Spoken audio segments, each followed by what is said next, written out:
What is going on, everybody? Welcome back to the Civilization 5 realistic AI-only world battle. It's not been pretty realistic, but it was at the start, so we'll go with that. It's got pretty exciting. The Zulu grabbing this city maybe has preserved us from that huge war. It's given Persia a little bit more time to get a bit of technology, get something going, get something ready. It's saved them for now. There is open borders here, so maybe not, but we'll see. It's something. It's better than nothing. I'm not sure Shaka will hold on to this. Now, maybe him and Mongolia are now plotting their evil plan to take over the rest of the world together. That wouldn't surprise me one bit. But wow, what a surprise that was. There's still plenty going on in the map. The cities of Kufar here keeps falling and exchanging hands. Same for Nisaya on the North African coast. And actually, I said there's a lot going on. Apart from that, there isn't all too much. Mongolia did just kick Korea out of Asia, so maybe they will go after someone else now. It's their turn now, so they might do. I think it would have come up by now, but we'll see. Sometimes it doesn't show up till the end. No, they didn't do anything. Korea is still around here in Central Asia. We'll see if the Huns let spare them. It looks like the Huns might be considering a bit of an attack here, but at the moment, I don't know if they're already. I think they have open borders, and I think India damaged that unit, so I don't think it's happened just yet. But I see some Gatling guns. No planes just yet. I mean, I assume Mongolia would obviously be the first one. Although you never know, they might not have any oil. That'd be a bit of a twist. But with this much land, I think that's pretty much not going to be an issue for them. Sure, they will have access to every resource they could possibly desire on this map. Should they so please? Should they so please? I think I said should they show please, but should they so please? They have everything. The Cree. They might actually get away with this just from sheer volume. I don't know, maybe.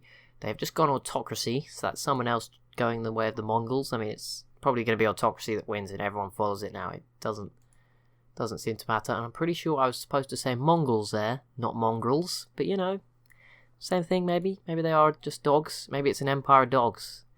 Like in Rick and Morty, when the dogs take over the world. That could definitely be this. Who knows? Maybe they're just robot dogs doing their thing. Maybe that's what it is. Oh, okay. Now I keep getting excited and then thinking, and then it hits me like, nope, there's no cities anywhere in the world that were close to falling except the ones you know about. And then you see it's just them again. It's poor city. I mean, the only real importance to it, I mean, to Carthage, it's access to the Mediterranean, but it's not the best, and so they already have that. For Egypt, it's much bigger strategically, but I guess the copper resources are quite nice. I mean, you can use one for happiness and sell the other one, bring in a little bit more money. Hello, Shaka. Don't know what you're doing here. I don't think you want to attack Great Britain, to be honest. Sure, they're more than capable of defending themselves, although they have a lot of cannons here. I don't know if they're on like Byzantium's team against them. Maybe they're plotting against Rome. They're going to use Byzantium as a launch point. I don't know. But whatever they got going on, I hope it's interesting. That's all that matters. Oh no, Indonesia. You might be spared. This rifleman is the unit. Well, this one could do it too. That's going to take longer. I mean, they're probably going to take 2 turns no matter what. But Jakarta is down to 0 health, which means the Indonesian capital could be falling to Japan. And I'm going to like this. Japan just conquering the Pacific in the 1700s. That's pretty cool. They are just chilling here, been minding their own business. Mount Fuji looks so bad. I'm sorry I have to play on low graphics for these big games. Maybe one day I will buy a super PC. I mean, it doesn't even need to be that super. Like, I think graphics card, obviously I could do it on high. I don't even know if it would make that much of a difference. Like, because someone told me that the speed of the turns is processing, which makes sense. Which I do not have the best processor in the world. It's become pretty apparent. But I mean, it's pretty good. But it was pretty good when I got it 4 years ago. I don't know if it's as good now. Obviously, it's a bit of wear and tear. But yeah, graphics card. I mean, I can play like the normal Civ games on high settings, and I assume if I put this on high, I think the main thing I noticed when I have had tried it on high is if you notice here when I click around. I mean, that was different. Sometimes it loads, sometimes it doesn't. But I think on high it has to do it a lot more. Normally though, some of the map it does restore it. Like Europe's normally always there. Yeah, you can remember so much of it at times. I think wherever you've last visited, if you go back to North America, it's still there. But yeah, I think that would be a much bigger issue if we were on higher settings. I don't think the turns... I assume the turns would be impacted, but not like massively. It wouldn't be like unbearable just because of that. I don't know. I think it's already pretty slow anyway, so we don't want to make it worse than it is. Russia v Byzantium, there it is, and Shaka has joined him. Not that that matters, he's very far away. But what Shaka is enjoying is Ethiopia throwing away their units in both directions. The Songhai trying to attack Ethiopia too. They're getting a lot of science here, the Songhai. This is one of the ways they can fight back. All the civs can get something back against Mongolia. All the science from the jungle will be giving them at least some hope. I mean, even someone like the Zulu. The Songhai may actually take northern Madagascar here. Did the corral go last? Yes. Okay, that's good news. I was a bit worried then. I was like, why are the corral breaking the game? What? They can't be doing anything that big. Mongolia do now have a bit of jungle though, but they're not getting any science from it. I don't know how it works. Someone explained it to me in my last game, but I forgot. Not great at this. Some of them do. The ones with the cities do. I think you have to work the tile or something. I don't know. And these are puppets, so I don't know. Maybe that's why they're not getting the science. Yeah, they seem to be getting science from the cities they own. Because, I mean, like Indonesia, you'd have thought that if they could have played well, and I guess a human player would obviously know this, they'd know where all the land is, you could probably do a better Indonesian Let's Play, colonise Australia, just rush for it, obviously, but that's not what they were able to do. But there's a lot of rainforest here Mongolia has picked up, but like I said, not all of it's given science, some of it is. I don't know if you need a certain building, maybe, to get it. Plenty more units coming down this way, so at least there's a bit of hope that Mongolia overextends themselves. It's very hard to judge them now by eye, because there's a lot of workers building railroads everywhere, which is going to give them a huge infrastructure advantage, which they need, being so big. But there's also like a ton of archaeologists in there now. I don't even know. I think there is a no archaeologist mod, but there was a reason I didn't use it. I think it might be that it's broken. I don't know. It might have broke, but I think there is a no archaeologist mod. Maybe we'll try that out in the future. Maybe that could help with processing. Who knows? Either way, we'll carry on for now. Russia still has its Gaucho. Maybe this will be the unit that strolls into Karakorum, which is still very exposed as a city. Okay, never mind. There's a huge wall of mountains. I was going to say, it's very much on the edge of Mongolia's empire. Like, some of them, normally they're in the middle. So the Zulu's obviously an opposite of that, but that's just nature again. But like Gao, very much in the middle of the Songhai territory. I guess not this way, but still, mountains again. Maybe not. The Kree's capital, I think. Apart from this, every city is just a bad example. Yeah, even Rio is not a great example. Okay, never mind. Maybe I was wrong. Maybe Persia is the best example. But even they still straight border Arabia from the capital there. And there we go. Indonesia's capital falls. Jakarta. They have one city left. Maybe they could be eliminated for the sake of speed. Just maybe. We'll see Japan take all these islands. That would be pretty cool. Arabia just took that city again. They peaced out with Korea and the Corral. Wasn't aware of those wars. That weren't the main talking points of the series so far. So that isn't the end of the world, obviously. Pretty chill. Good job, Arabia. Russia, come on, do something. Oh no, Russia's turn's very quick. Not sure if that's a bad sign for Russia or not, or for somebody out there. Oh, the Songhai have got the first plane. Where the heck did that come from? That was quick. Ahead of Mongolia? You sure? Game? Maybe they didn't go for flight, but I mean, Mongolia, you feel, are probably one level ahead in all departments at this point. I think they were 4 techs ahead last episode, so I mean, I assume they're somewhere around that. They must have flight, unless they've purposefully avoided it. I mean, that score, not spelling out a good thing, is it? Technology, not so bad. They've had an advantage for a while. They finally took the lead here, only about halfway into the game when they took the lead. Actually, that is BC, so, well, years, no, but yeah, in game, yeah, about halfway here when they took the lead. It's a pretty cool thing. Policies, they are still leading the way. The Songhai seem to be making a bit of a shoot up in some of the categories. There's population, production. Dang, I don't know what happened there. I think that might have been when the cavalry popped up and they were unhappy for a little while. Cities, I mean, they've just been gradually growing. I think it's measured every 10 turns or whatever. That's why there's sometimes huge jumps, sometimes small ones. Culture. Are they winning that? Yep, pretty heavily. Who is this green line? It's very bright. It's not India. Is it Arabia? No. Brazil. Why would Brazil just take a huge hit in culture? Oh, that might be their golden age thing, isn't it? Don't they do better in golden ages? Something like that. Probably. Military, Mongolia's fallen. That is, I assume, tying in with Korea. I don't know who that... I assume that's Persia in second now. They've been lagging behind a little bit. There's Russia up there, the Korea. They're all sort of neck and neck, just behind. Okay, let's go back to the game. And Britain completed the Porcelain Tower. Again, wonder. Pretty good for them. I'm sure some of you have better awareness as to what that is than me. But yeah, nice little grab for them. Just an extra little bonus for the UK, who are sort of having to carry Europe. Read into that what you will. But yeah, it's been Britain. Of all those teams that we gave the bonus of technology to, it has been Britain that's really shone through. Rome has not done okay. I mean, somehow they have musketmen now. That was a huge jump in technology very quickly. Russia is yet to make much of a dent into Vienna. Obviously, they can't really get at Constantinople and these other cities. The Huns would have to do that for them. I'm not sure the Huns fancy themselves against these Byzantine boats. And I mean, once these become frigates, which probably isn't beyond the realm of imagination, that it's far away. I mean, they've just entered the industrial era, so I assume they can now make frigates. I think they are a Renaissance era, sort of late in the Renaissance era boat. So I think they're definitely an option for Byzantium once they get the money, or once they get the resources. That might be a big one. I think you need iron for frigates, and I mean, even if they can get a few, they might not have enough for everything.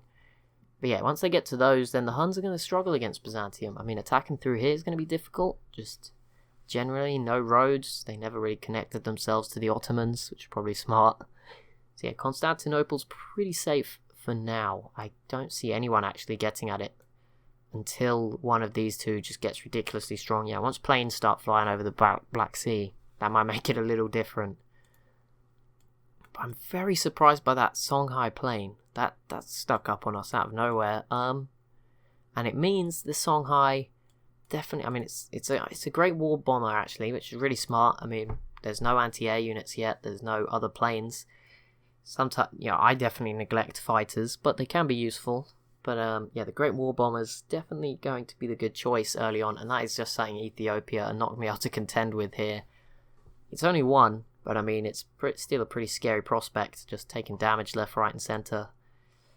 But even Shaka will be looking at that with a bit of fear. But wow, there is some strong wind outside. Literally just like moved the house. That sounded like the wall. Just hear like the roof caving in. That'd not be good. Theodora did just enter the industrial era. We did see that as it happened. It looks like the Songhai are very close. There's just an ironclad is a few turns away before, maybe next turn, before they grab Madagascar. The Iroquois v Shoshone, I was going to say that doesn't matter. It does a little bit. This city will probably fall, as you'd expect. Pretty smart move from the Iroquois, who we've overlooked this game. They've kept up with the Cree to a point. I think they would be safe. They have the same units right now, but obviously the Cree are always going to have more, which I think is the issue. But for now, they seem to be coexisting pretty happily. The Iroquois just sitting in the corner. Oh, never mind. That ironclad moved a lot further than I thought. I think, yeah, once they moved, it looked quite far because the other boats were in the way, but once they moved those out of the way, it didn't seem so bad. So there we go. Northern Madagascar now in the Songhai's possession. And this with Arabia's help, Arabia's definitely turned the tide. Yeah, Ethiopia's starting to be spread a little thin. I would keep my eyes very much on the Zulu right now, because if they get involved attacking up the coast too, and obviously the Zulu do not want to see this falling to the Songhai. Arabia's a better option for them, for someone to grab it if possible. But yeah, Arabia's boats are going to do damage as well. I mean, this city, 37 defense, that's going to fall pretty quickly to frigates. Mongolia piecing out with Ethiopia, well, that's some good news. And Indonesia. Sure, that will fill the Ethiopians with joy right now. There is so many workers down here. I'm definitely expecting, probably by, I don't know how far are we into this episode? I don't know, 50, halfway. I'm definitely expecting Japan, who are sort of stretched themselves a bit here with all their units heading towards their new cities in the Indian Pacific Ocean. I don't know, I assume they're considered in the Indian Ocean, but I mean, I don't know. They're also kind of in the Pacific. It's very difficult. They're all connected, really, aren't they? The waters, so maybe it's just one big ocean. Maybe we've all been lied to. Maybe there isn't 7 oceans. I mean, they're all connected in theory. Oh, look at that. Good job we had this tangent, and we never would have spotted the city of Salvador. This is actually be huge for Brazil. Obviously it's going to take a while, but it will eventually cut off people from traveling around the tip of South America. Because at the moment, the only way through, other than that, I believe is... I don't even know if this works. I assume it does. Is that if you have open borders with the Shoshone, I assume you can go through. But if not, only the Shoshone can do it. But I don't know. It looks like Rome may have gone through. Maybe. I'm taking a guess. This is just Rome exploring for the first time. I love that. They're just like, okay, this is crazy. There's a whole new world out here. I mean, obviously they saw all the capitals from embassies and stuff. But yeah, this is a big change for them. I assume. Maybe they've found it before. Maybe I'm wrong. Who knows? But the Cree, definitely just chipping away at this city. And it probably should fall. I think the Shoshone will be banished to Alaska. I mean, they have some huge cities up here, so they're going to keep the technology and keep in the fight. They're actually fighting Mongolia as well. Very brave of them. Korea just entered the industrial era. Obviously a very good science civ. Sorry about all that loading. But yeah, they're a very good civ science-wise, so I'm sure they can keep themselves up here, even for a little while. India's still here. I mean, if India and Korea could, like, exchange, just like, they team up, so they share this land, and India gets access to Korea's technology, there's a good chance they could survive till the end.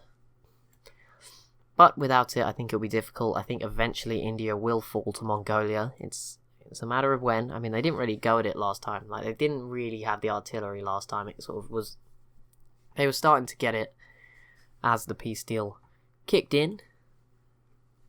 Chichen Itza is still here. There's still resources down here. Silver, cotton. Like, you could have a great city here between the mountains. And I think Mongolia might be considering it. If they take this off Brazil, that would just show that I'm a strategic genius. And so are Mongolia. For saying how important it would be. But also Brazil. Because obviously they settled there. They left it very late. This is their first coastal city as well. This city is vital to Brazil right now. Because they could be doing a lot better if they had boats. I mean, I think so. It's a mixed opinion, because obviously they've done probably a bit better in maintaining their land. They've also kept themselves safe by just, maybe one of these civs in Europe or Africa could have come over one day, attacked. But now with no coastal cities, obviously it's harder to defend your coast, but it's much easier to defend your cities inland, because obviously they're going to be crossing. If you just set up like one tile away from the coast, then each time they're going to have to move on to land. They can't attack again. You could just get a free attack on them. Russia, not really having much luck against Vienna just yet. Byzantium, loving this, I think, and anyone rooting for Byzantium enjoying this. It looks like Egypt has held on to this city. Carthage's boats pretty much done for, so Carthage have had they've gone from being spread out this way to sort of more up here in the north of Africa to now spread out between Madrid, Barcelona and Carthage. They've just had a very mixed bag game on the city they've controlled. And Rome. Finally, they were sending those settlers out across like the coast of Africa for so long. I think that is obviously the same settler that's returned. Yeah, Ethiopia's looking in a bit of trouble. Songhai now have 3 planes to make this a little bit worse for them. Yeah, I assume that's the Roman settler, and I assume this one's just going to settle here. I mean, I don't see that as a bad thing right now. Could work. But yeah, Antium, a nice spot, another Mediterranean city, maybe just a bit more production. At the very least, it's a bit more production, right? Like, that's it. I mean, Paris and Rome, it's not like they're struggling for food. They're both pretty big. Oh, they slapped a citadel. I don't know if they had this land already and they just put the citadel here for fun. That's a really good placement. I don't know. Maybe they couldn't move their units around this coast. Maybe I missed that, but that's a really good placement if they couldn't use it. Obviously, normally a city down here wouldn't be a miss, but this map, it's probably a bit small to do that. Oh, that hurts too. If they have another great general. They have 2. I would consider throwing one down, although you could also put one like... Obviously, you're probably not going to get open borders, but if you could steal away the British channels, just cut the channel off and then make Britain pay for open borders, that would be pretty brutal too. Yeah, I definitely think one here, just to grab back the wine, could be useful, because at the moment they've just got dyes and customs houses everywhere. Oh, they got some furs up here, but that's about it. Not really many luxuries for the Roman Empire, and I don't even know if you call it an empire. Still so... I don't know how their borders haven't filled this up. It's been this long, and Europe usually fills up first. I mean, Europe is very full compared to everywhere else. Although, saying that, Africa is possibly going to fill first. The Zulu letting the side down a little bit just here in the west. They've very much not been interested in this land so far. How is Japan not really pushing on further, which is probably a good move. They don't really have much left. I don't know what you're doing, Zulu. If you're attacking Mongolia, that's very brave. Wouldn't recommend it. The archaeologist army. I mean, there can't be that many antiquity sites in the world. Like, surely not. You'd want to believe there is not that many. That even with all those... Because archaeologists aren't a one-use thing, are they, either? Maybe they are. I can't remember. That's how... I never use them. I just accept that there's some benefits. We don't need them. We'll focus on other things, like the production saved will be worthwhile over the extra culture and stuff. Maybe that's where I'm going wrong. Maybe George just needs to build some more archaeologists in his Let's Plays and will be a deity level player straight away. Maybe that's what it is. Now we know. Looks like Brazil is safe. Looks like open borders. They would hope, yeah, it must be. Riflemen up here. Mongolia seems to just be starting to have units all over the place, just constantly exploring the map. Oh my goodness, this city, that lake is a pain, but yeah, the Iroquois should take this soon. Shoshone is still holding them off, but yeah, once the Kree get planes, that will be a different story. I wanted to check. Mongolia do not have them just yet. So there's some hope, the Songhai being the first. Persia do not have them yet, but Persia still seem a little bit further behind than even even the Songhai at this point. I feel like the winner of the battle for Africa is going to be the one that could stand up to Mongolia. Now, the Songhai have the advantage right now, whether Shaka could pull it back. I think we overestimated Ethiopia. They're struggling a lot more now, and obviously I don't see Egypt competing with these other civs. Like, they're here, they're strong, but yeah, they're not going to be able to compete. Like, I don't really see a civ. What's their next step? Like, the Ottomans, that's not going to work. Even though, oh my goodness, Persia put 2 more citadels down. That is brutal. The Ottomans have 2 land tiles left here in Edirne. That is brutal. They may as well just pack up all their bags, move to Ankara, and just go live in the tundra. Nice little old harbour with some deer, and become pearl fishermen. That's probably what's best for them. I love how this city is basically... They could do with a builder so badly. Like, just one builder, or worker I should say, in Civ 5 would be so nice for them, but instead they have to just put everything into trade units because they have so little options. I don't know if they can get any trade in the Mediterranean. It doesn't look like they have any cargo ships in the water. I mean, I feel like a route to Edirne to Constantinople would be better, but obviously that's not the case. Oh, I didn't check the World's Congress. We did something at the end of last episode. Oh, it's not been voted on yet. 16 turns, India will be embargoed. That's pretty brutal, Persia, but fair enough, I understand. It's not like Gandhi's been through enough. You're all on the nuke list when he gets there, if he can make it that far. And if there's any uranium up here. Prora for Mongolia, another wonder. No idea what it does, but good job, Genghis. Egypt pieced out with India. Again, not super important. Baghdad starting to grow. That is kind of important. 11 population. They're very unlucky they didn't get the rest of the Nile River. Imagine how big Thebes would be if it had these tiles, or Baghdad. But yeah, Medina has been the curse for the Egyptians. They were not able to take it back. And again, Arabia, probably not someone Egypt could attack, so there's not really anyone Egypt could go after. The Songhai are starting to put a real dent in Ethiopia. This could be it. This could be the fall for them. Shoshone has gone autocracy, so yeah, autocracy's starting to win. It's very interesting to see the civs that have actually got the 3 factories and the industrialization technology. Like, you would not expect the Shoshone to have it, but they do. I think Korea got... No, maybe not Korea. Someone got one that I wasn't expecting. Great Britain were third, so they're obviously still competing quite a bit. I think they're competing sort of consistently. Like, if you go through the info edits, I think you'll find Britain are sort of between 5 and 10 for everything, as opposed to some that are like third for some and then down the bottom for others. I think Britain do have that edge, that they're just a little bit more consistent across the board, potentially, which is nice for them.